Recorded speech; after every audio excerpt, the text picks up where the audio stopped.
Güneş burcu Xərçəng ve yükselen burcu Xərçəng olanlar 2-8 Mart həftəsində gökyüzündə Qız burcunda yaşanan ay tutulmasının təsiri nəticəsində bu həftə kiçik fürsətləri dəyərləndirərək böyük fərqindəlik qazana bilərsiniz.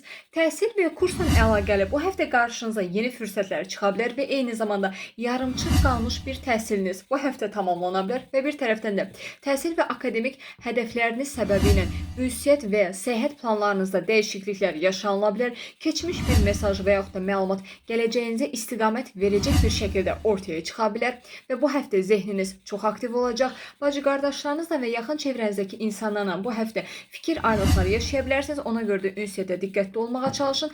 Aşırı eleştirisel davranışlar sərgiləməməyə çalışın. Qohumlarınızla və yaxın çevrənizdəki insanlarla vacib bir üzləşmə yaşaya bilərsiniz. Yazılı və ya şifahi ünsiyyətdə bu həftə şans və dəstəklərlə qarşılaşa bilərsiniz və eyni zamanda özünüzə olan güvəniniz bu həftə yüksək olacaq.